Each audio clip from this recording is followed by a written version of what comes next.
All right, that cut me off for some reason. This is tape two. We're going to talk about economic development at the state level. Very important because state governments are responsible for a whole bunch of things: public health, education, some amenities, running parks, things like that. Uh, but they think they are responsible for economic development, and in fact, they are. By the way, I'm using my number one dad cup my daughter bought me. She buys me one every year. I have like 30 number one dad cups. Because I am the number one dad. Also, by the way, see that dog up there? I purchased that for my wife in her office. I'm in her office now making this. Anyway, economic development. Politicians think their number one job is economic development, and and the truth is, states have to pursue economic growth, and they have to foster economic growth, or they won't be politicians very long. And that is just a fact, right? What you want to do at the end of the day is make your state richer. Now, what that means is we can debate what that means, but you want to make your state richer, and that usually means having a larger state GDP, uh, but it also means having more, just having more wealth for your citizens, right? So if your citizens are wealthier, whether their property is wealthier or their wages are up and their incomes are up, that's all good, right? And so how are you going to do that if you're a political leader? Um, it's hard, right? Because if you're, how do you do that? Is you don't have it's really the markets that drive that in the United States more than anything else. So how do you do that? And yet you want to do it, right? You don't want to be poorer, right? Some states over the years have gotten poorer. Pennsylvania is poorer now than it was when I was a kid growing up there. I think Michigan and a lot of the Rust Belt, Indiana, Ohio, Wisconsin are in that same boat. Where places like Tennessee, in Florida, and other places are actually much richer today than they were 30 years ago. Uh, but put that aside for a minute. How do you do that? How do you what's economic development policy? So this could be a whole class, right? We a whole course, not a class. We can talk about this for 12 weeks. So I'm going to give you a little bit kind of a thumbnail sketch because we don't have the time. So there's a couple of things going on. One, the what drives this? One, all of the economic literature suggests that having a good education system, a good infrastructure system, um, low crime, although that tends statewide to be less of a problem, that tends to be more of a local government issue, are all actually very important aspects of improving economic development. Uh, and and having some base industries is important, right? So for many years, the auto industry drove, no pun intended, the Michigan economy, and in fact, the auto industry is driving the Alabama economy quite a bit with Mercedes Benz and Hyundai and a few other manufacturers. Uh, so how do you do it though? How do you spur that? And so I want to talk for the next 10 minutes or so, 15 minutes or so about something that I think is nefarious, which I think is horrible, but is the go-to thought, is the go-to policy for most politicians, both Democrats and Republicans, left and right. And that is the use of using incentives, tax incentives, and other economic development incentives to lure business to try to foster economic development. Now, why is this important? Why is it so important to politicians and to political leaders to foster economic development because it's all about jobs. Be very clear about this. There is nothing more important than having a job, as people know right now, right? We're in the middle of this crisis. Having a job is critical. It is critical for your psychological health. It is critical for your just personal health in terms of living. It's critical about how you take care of your family. And if you don't have a job and you want a job, which most people do, it is devastating. And politicians know that. And so politicians, both, again, Republicans, Democrats, everybody, want you to work. They want you to be able to find a job, and a good job. And so one of the ways we do that, one of the ways they think they do that, is to use economic development incentives or tax incentives. Now, I think tax incentives are evil. Well, evil might be too strong a word. Nazis are evil. Economic development incentives, tax incentives are just unsound policy. How about that? And they violate basically every principle of sound tax policy and economic policy. Right? They're not horizontally equitable. They're not vertically equitable. They don't work. I'll tell you a little bit, some horror stories about that in a minute. So you guys all know this, right? Because recently, I mean, I've been studying this for 30 years, and I've written 1,000 articles about literally mentioning tax incentives and how awful they are. And I hate them, and you should hate them. And basically, the most famous example recently is Amazon, right? And Amazon, Virginia, and New York, and then New York backed off for reasons, political reasons that I love, led by AOC, who I disagree with almost everything she says, right, politically, except on this. I agree with her 100%. She fought that. She killed that New York Amazon deal. But forget that for a minute. So here's what happens. Politicians are desperate to foster economic development. So what they say is, hey, how can we do that? Well, what we're going to do is we're going to lure a company to come here and open a factory or some kind of facility, and it's going to hire 10,000 people. And we're going to have instant economic development. And it's like, wow, that's great. And they do that because they have no imaginations, and they're kind of cowardly, and they look at what other states are doing. All other states are doing it, so they better go along and do it. And if they don't do it, then somebody else is going to get this factory or facility, and they're going to lose out, and they don't want to do that. And it's awful because it's not true. And here's why it's not true. Businesses make location decisions and investment decisions for two reasons, and taxes and government help not among them. They make investment decisions based on, one, labor costs, right? They want to go find where the labor is cheaper in a global economy. That's what happens. That's why they move overseas. Okay, so let's not be naive about that. That's what happens.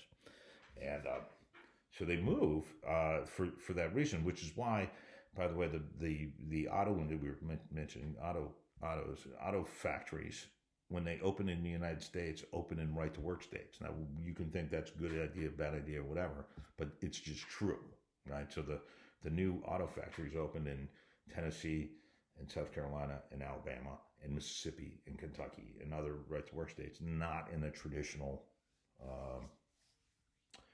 places like Michigan and Indiana and Ohio and Wisconsin, although some of those states have moved to become right-to-work states.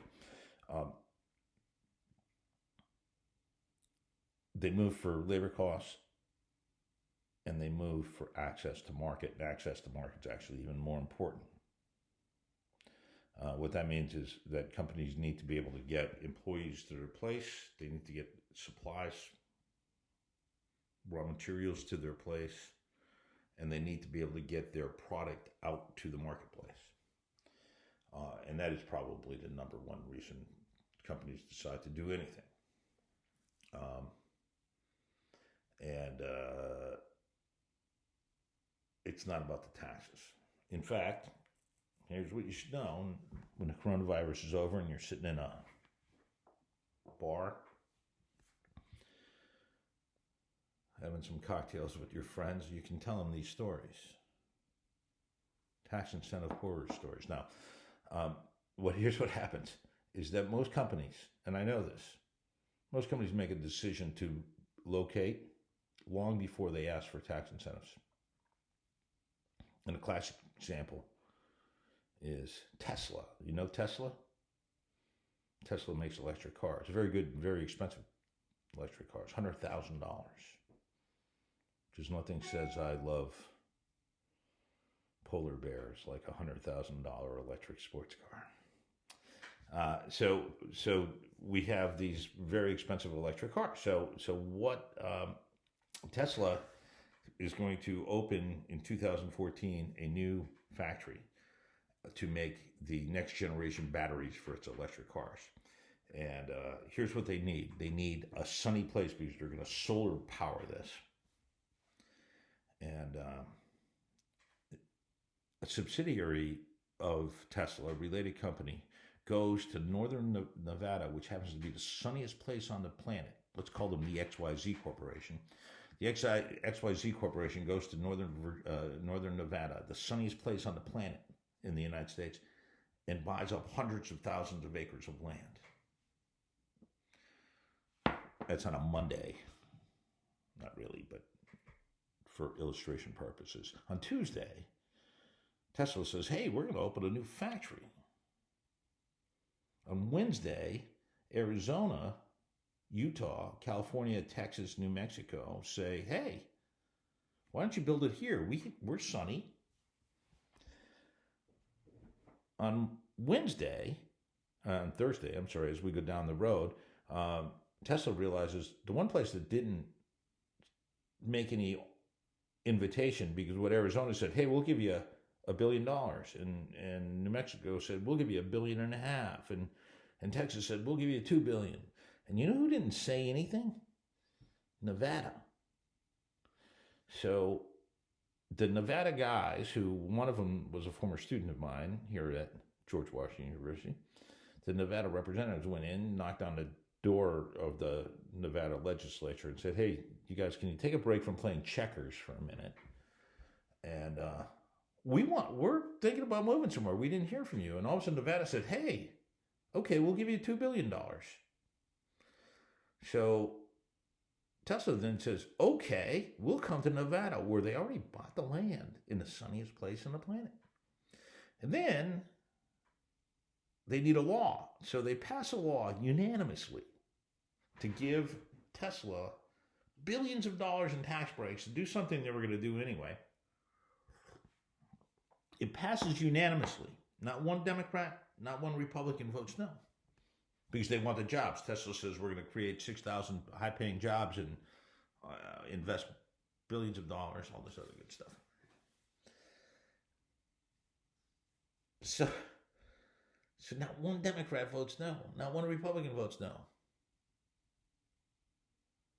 And they should be ashamed of themselves, right? Because if you're a liberal, you should hate tax incentives, like AOC. I admire her. And here's why. Because think about the lost money. If I am right that companies are going to do this anyway, do what they were going to do anyway, think of the lost tax revenue, and think about what you can do with it if you believe government has a positive role to play in society. Giving a company billions of dollars is ridiculous, right? Because you can spend it on teachers or firefighters or whatever. Conservatives should be ashamed of themselves, right? Because this is the government messing around with the markets, right? Picking winners and losers, and this is about as contrary to free markets as you can get, of having the government go and give Tesla or anybody else. By the way, I'm picking on Tesla. This happens 1,000 times a year. You know, not necessarily this big, but it happens all the time. Terrible. Anyway, I have I have literally hundreds of examples of companies making a decision to go somewhere before they ask for the incentives, and that's just absolutely terrible. Now, there are ways to foster public, to foster economic development, short of these targeted tax incentives, which I think are awful, right? So states compete, right? So really, New York's worried about New Jersey, which is worried about Connecticut, which is worried about Pennsylvania, and so on and so forth. And states not only compete with other states, they're competing now with internationally in foreign countries and things like that. So, one of the best things they do, one of the smartest things states can do is you offer that suite of public services. Good universities, for instance, is big, right? So good universities were always a driver of economic development. So if you look, whether you look at Silicon Valley or you look at Route 128 up in Boston, or you look at the Research Triangle down in North Carolina, universities, the investment in universities is almost always good. And then just having a good highway system, a good port system, good airport systems are all good things, right? So your education system and that infrastructure. Now, those things take time, and it takes investment to do that, and it doesn't happen overnight, and which is part of the problem, right? Because politicians want immediate satisfaction and gratification, and they think they can get that through tax incentives, which it takes too long to invest in stuff worthwhile. And they compete, by the way. That interstate competition actually can help economic development in the sense that if you can offer the suite of public services environment and the environment that companies want, businesses want, and you do it at a competitive tax cost, that tends to work. And taxes matter. But taxes don't matter that much. I mentioned last week I kind of take a tax view on this because I'm a tax lawyer and this is my field. So everything I talk to kind of gravitates towards the tax side. But think about this. Think about Wyoming. I think I owe you guys a story about Wyoming, maybe. Or maybe I told you about Wyoming. I can't remember. The thing about Wyoming always, every year, is rated the number one best state for business taxes. They don't have an income tax. They don't have a corporate income tax. They have very low sales taxes. But there's only 600,000 people or so that live in Wyoming, and there's no business there. So if taxes were all that mattered, then all those businesses in high tax states like New York and Connecticut and Massachusetts and California would be moving to Wyoming. And it's funny, they're not. They're not. Okay, I think I'm going to stop now because I'm a little tired. That's my little gist on economic development. I think there were some readings that you could do. Do them, don't do them. I hope you do them. I hope you're just well, more than anything else. I hope you're well. Let me know if you'd like to chat or email me. I'm going to turn this off now. And I love you all in a non-creepy professor way.